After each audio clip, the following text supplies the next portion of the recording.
I want to begin with a couple of technical questions. Could Sure. you tell us the total number of students, administration, faculty, and the central team that you've got, just to hmm get the idea of the scale? We haven't publicized those numbers, although I suspect we have to this year. So I'll pause on saying anything. Um, but I can say across the organizations which are sponsoring our colleges, it's about 800 million US dollars of revenue for the students. But the range there is between some degrees which are maybe $30,000 or $50,000 for the degree, and you could have an MBA at that price point with sort of famous people teaching it and doing a whole bunch of things. Similarly, you could be at another college and the same degree might be $1,500 or $4,000. There's a very big range in terms of cost, which is one of our goals in order to create diversity within the collegiate system so that students end up with real choice. Okay, so that was one evasive answer, actually. And another technical question. So do you create colleges or do you rather add them post factum? It's a really good question.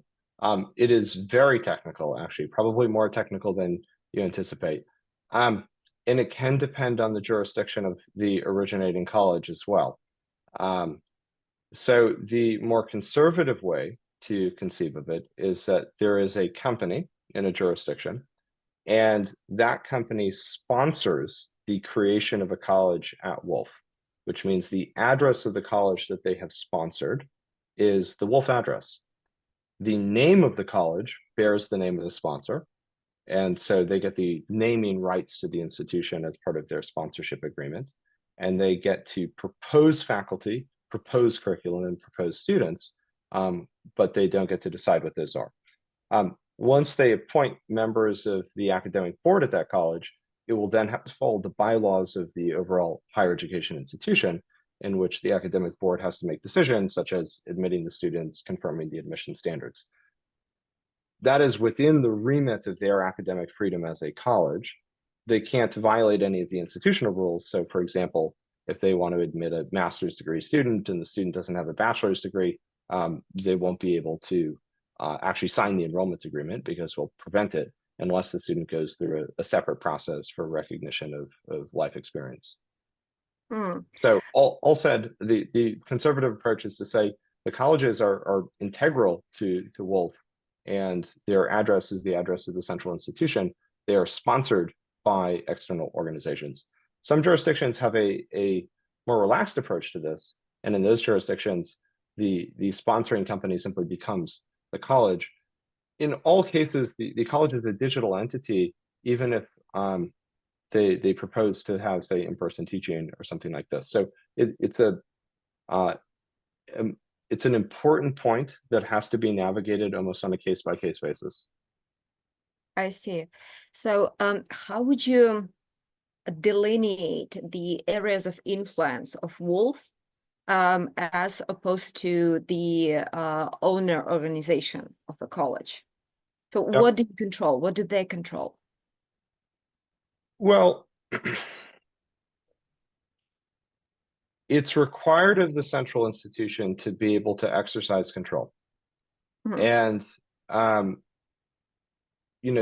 includes everything from unverifying the status of the college as a compliant member college, which would then make the college disappear from our website, make it impossible for further students to enroll, and would only allow all existing students to be taught out in the programs that they're in. So that would be the most extreme example of control, which is defined in our bylaws. The college, of course, could appeal such a decision, and there's a defined kind of escalation of appeals process that they could go through. It would be extremely rare for that to happen, and there'd be many steps taken in advance of doing something like that, though. But in a more practical kind of day-to-day and week-over-week experience, faculty do propose at Woolf thousands of curriculum updates per week, and sometimes as many as 10,000 curriculum updates in a week. And so all of those curriculum updates come into a central system in the accreditation management system, and every single one of them has to be serially approved.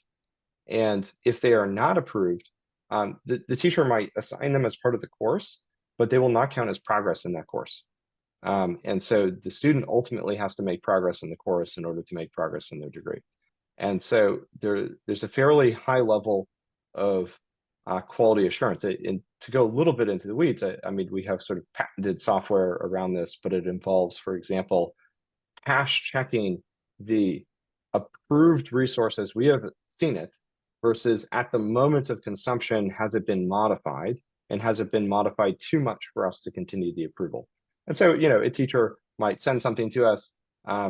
We might have somebody with a PhD approve of it. Then the teacher kind of adjusts the language and changes some of the rules on the assignment and does some things like that. We'll use natural language processing or other tools to look at that and say, okay, the changes are non-substantive. That is something we do not need to have somebody with a PhD approve. But if the changes are material, then it will have to go through the approval process again. Okay, so another clarification question. Do you design the curriculum in a centralized way, and then every college is supposed to be teaching it, or are they actually multiple curricula that are designed by colleges themselves and you get to approve them?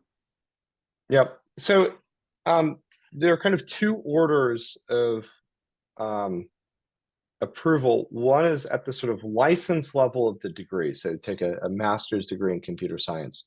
We will set out the overall course list, usually on the proposal of faculty. So they propose to us what they want to teach, and we will run it through a two-person blind peer review process. And once it has gone through that and gathered all the feedback on it, it will then go back to the teaching faculty. And we usually define things in such a way that they can make modifications, right? So it's like a general introduction to, I don't know, programming in Python.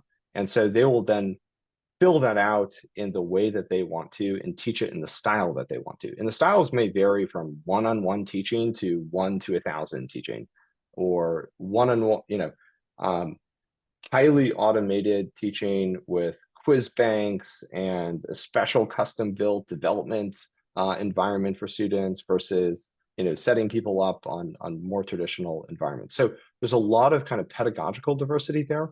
And the faculty have academic freedom to make those changes within whatever has been approved within the remit.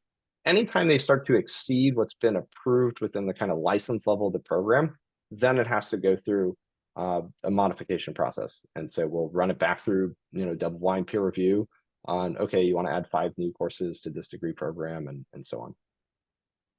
So there's quite a bit of back and forth. So let's say an educational organization is interested to create a college. Do you understand correctly that then they approach you, they say, we've got this team of faculty and administrators, we've got these potential members of the academic board, and we would like to be under your umbrella, and here's our idea of curricula, and then you go through the accreditation and approval process, you give them a stamp of approval, and they become a part of you. Is a part of your, well, Woolf in general. Is that how it works? Yeah, that's roughly right. So we take in 1 new college a month right now, and so every month we take somebody from our queue and we bring them in as a new college. We onboard all of their curriculum, we onboard all their faculty, we onboard all their students. If they're mid-process, we'll go through a recognition of prior learning exercise to figure out the gap between what they have been doing and what they're going to need to do now that they're going to be in a degree program. They'll need to appoint everybody to their college to fulfill all of our bylaw requirements for what a college is. And so one of the important things about Woolf is we do not need permission to create new colleges. We have reporting obligations about our colleges, but the moment they become a college, they're a member of Woolf, and that means that their programs are going to be recognized everywhere Woolf is recognized. So that's sort of instant recognition in 60 countries and so on. So once the college level situation has been resolved, then the degree level situation needs to be resolved.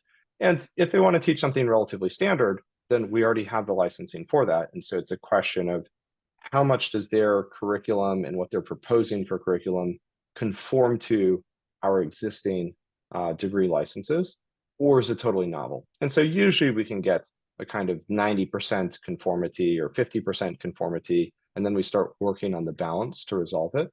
If it's totally novel, so we have somebody coming in right now, they're going to be doing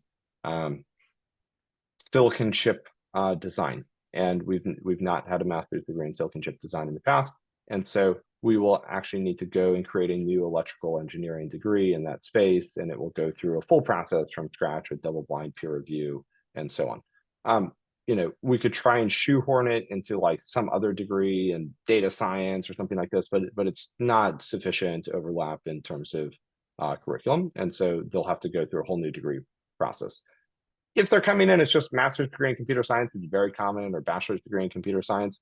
Honestly, we have already made so many course adjustments to that program that there are dozens and dozens of options, and you're probably going to get a complete match. I think Isak wants to jump in with the question. Yeah, just to clarify, Dara, you mentioned, and yeah, there was a slide that colleges sometimes are sponsored by organizations like Upgrade or Scalar.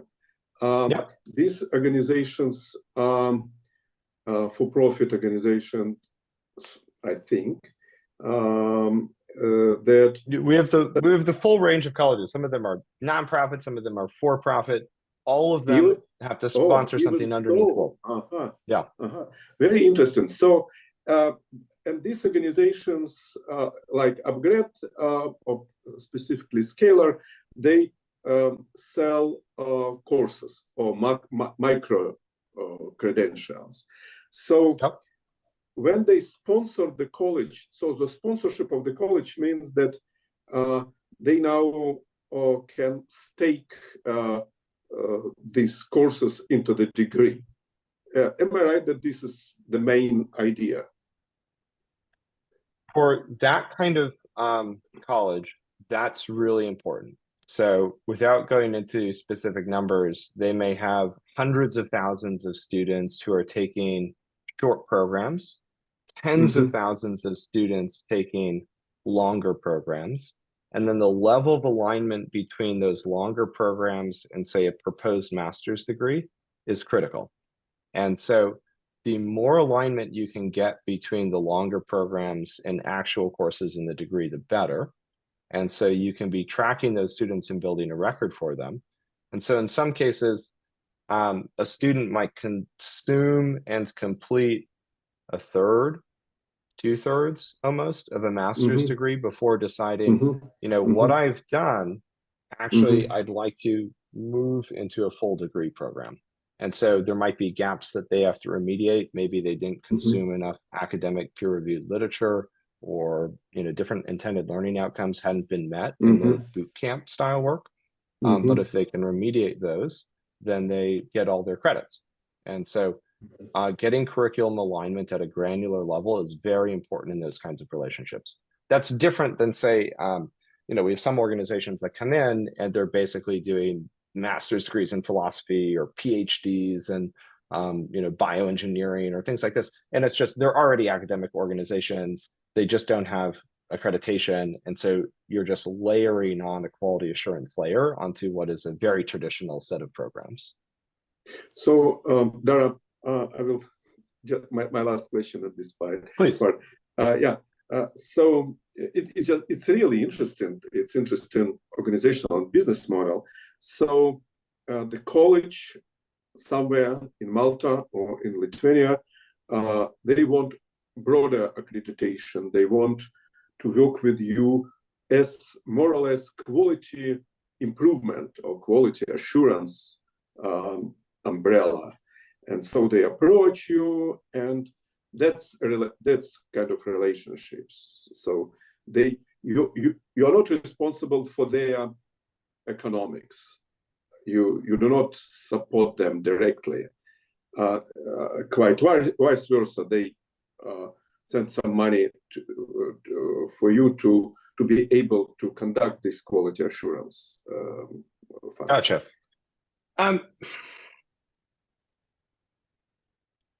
So on the first question is maybe around motivation and the creation of value. And the second question is maybe around economics and flow of funds.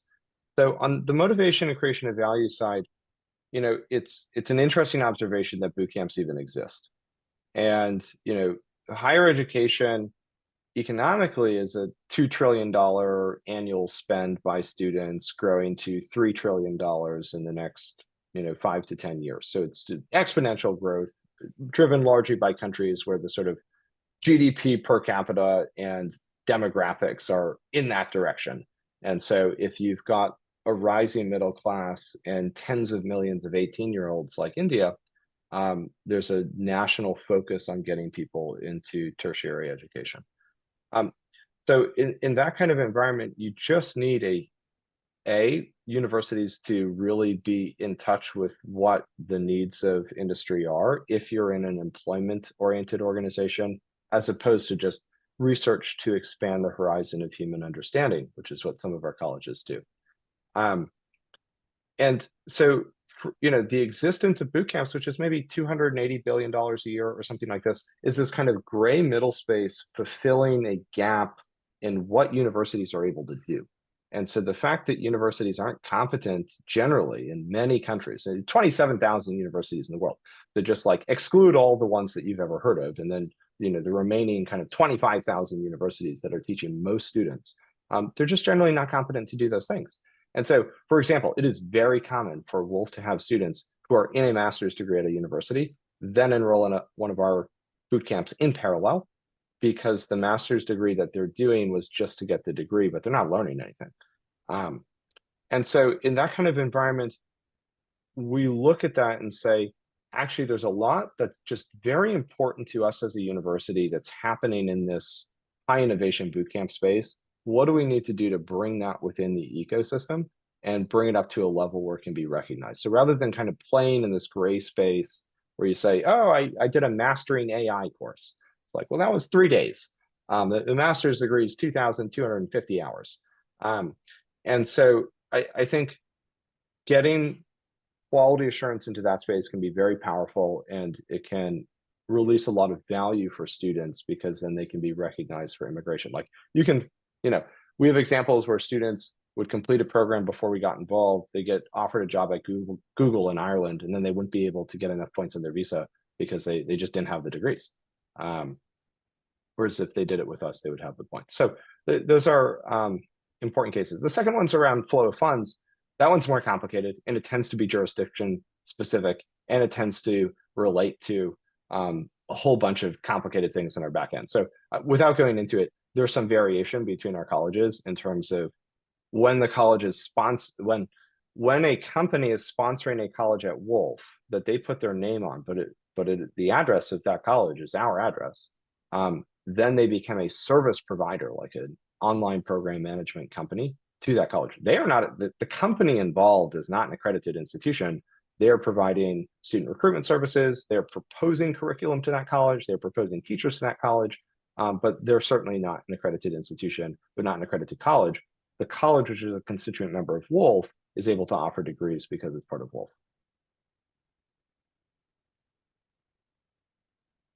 I got a question from the audience in personal messages about the collegiate nature of the institution. And actually, I would like to expand that question to, I wanted you to define what do you mean by collegiate? And I also want to expand the question to defining what a university is, in your opinion, and what a degree is, because we are definitely in this different dimension, I would say, that what we're used to.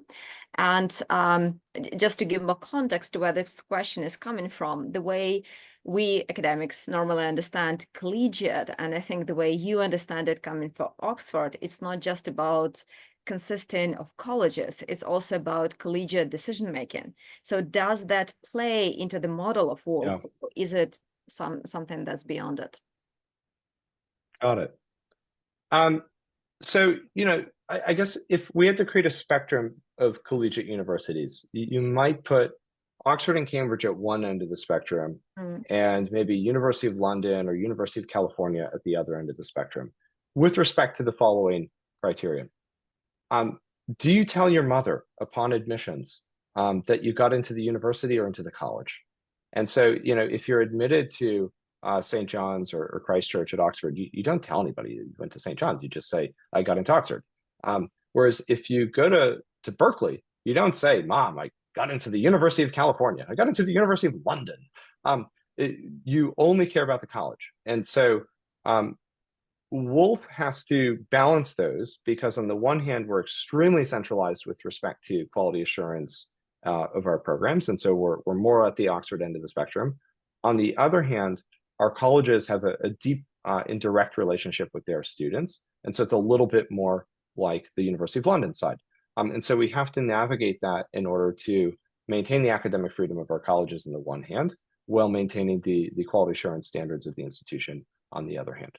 I think, when it comes to governance, all faculty members across all the colleges are members of the faculty council, which is the highest governing body for academics in the institution.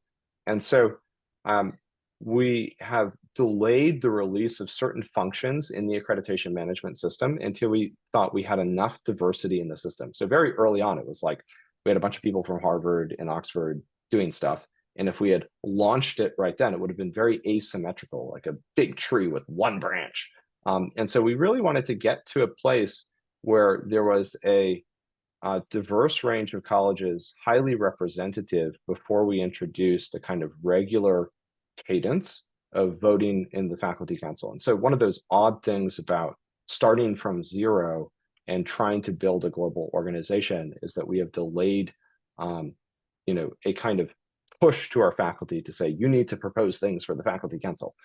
We still hold open governance meetings and we try and invite people to come to them. So one of them is called the Quality Assurance Enhancement Technology Alignment Committee, KTAC, which is a subcommittee of the faculty council that does a lot of the university business. And so, we invite students to it. We try and get stakeholders from all levels of the universities to be present there. So there are some things like that, but really, Oxford has an internal ranking system, as does Cambridge, on the quality or performance of their colleges. And we very much intend to rank our colleges against each other. And for students who make an open application, which we receive every day from students coming in and saying, which college at Woolf should I attend? These are the kinds of degrees I'm interested in. We want to be able to show them with a high degree of clarity, these are the colleges which we think are better ranked. These are the colleges where we think, based on these millions and millions of data points that we have, we actually think you will do better, which might be different than the college that's better ranked, where you'll actually get the best outcome. So those are interesting areas that we really want to push into. I don't think we're quite there yet as an organization. We're still relatively small with about 30 colleges and skew heavy in certain jurisdictions of the world. But I think we're getting very close to the point where we'll be able to publicly rank our colleges and help students make clear decisions about where to go.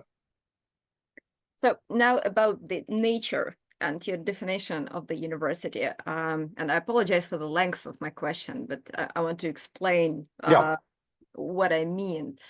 You said that you combine for-profit and non-profit colleges within the space of Woolf.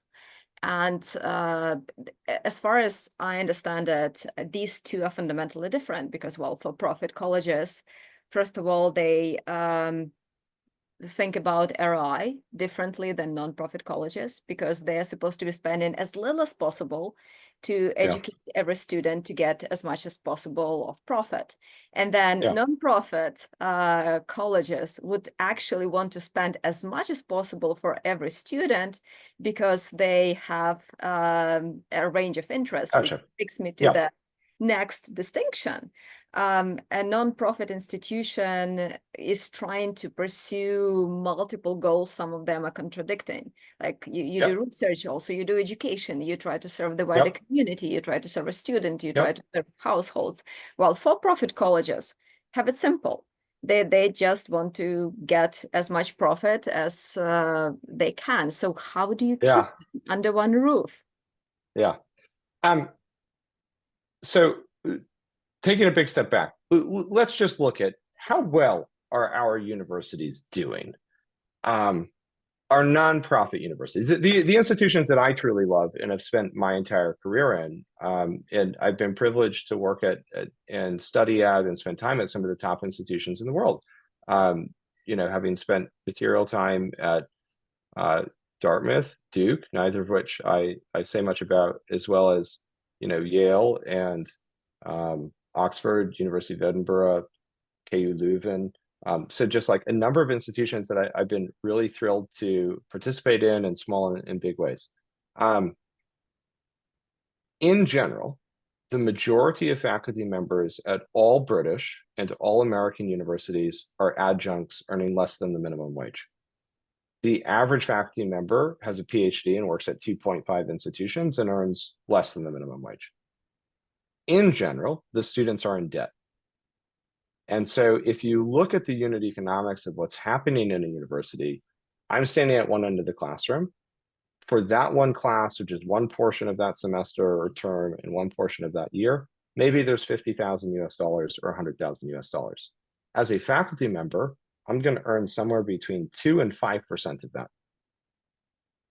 And so if I, as a faculty member, am living in relative poverty and the student is going into debt, which on average is true, what is wrong with the brokering nonprofit charitable institution, which is putting us together in that room and kind of matching students and teachers and saying, here's a group of smart students, here's a group of qualified teachers.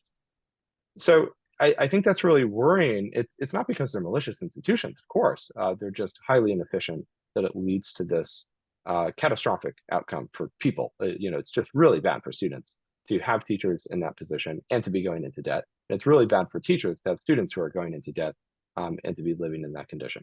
So that's kind of problem one. And I would call it maybe the efficiency of our institutions today. Something is happening with those institutions, which is leading to that outcome. They're doing many, many things right. The quality of innovation at some of them is outstanding and so on. There are many purposes to a university, including sort of historical memory of civilization, advancing the horizon of human knowledge, training people for the workforce, training people for governance and civil society, and so on. All of which Woolf aspires to participate in advance. But under the hood of a university are many, many for-profit companies. It could be the catering division, which is seeking to earn a profit. It could be the lawn mowing service. It could be the building management service. On and on and on. There is an umbrella and then many, many for-profit vendors that are basically serving that institution, all of which represent some portion of that money which is falling through the void between the teacher and the student. You have the teacher, they're earning 2 cents on every dollar of debt at the other end of the room, and all that money is disappearing. Where is it going?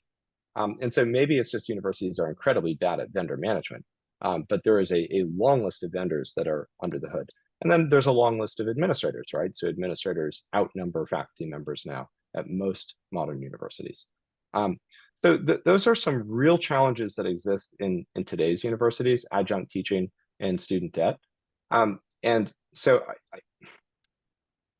I'm deeply committed to the charitable aspirations of those institutions, but something's not quite working there. Now, for Woolf as a university, not Woolf Inc., which is building technology to service universities, but for Woolf as a university, its mission is charitable. And so it's not seeking to create a profit or anything like that. It's seeking to advance the horizon of human knowledge, make world-class higher education more accessible, ensure it's globally transferred, preserve the memory of human civilization, and effectively advance human progress. So that is what it is doing. The fact that some of the colleges within that ecosystem can meet the quality assurance and academic standards of being for-profit is not in the interest of the university. If they can outperform the other colleges, then that's great. If they do not outperform it, then we intend to make that very clear to students and they can select a different college. My observation is there's not a lot of difference between our for-profit colleges and our nonprofit colleges.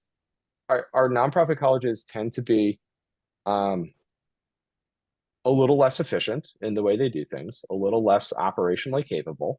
And sometimes it's the same price, sometimes it's not, tend to be a little smaller, haven't raised a bunch of venture capital money or anything like that.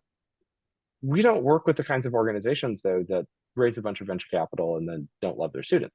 That's just not going to be suitable to our organization. And so we've got a pretty strong filtering system when we take in a college every month.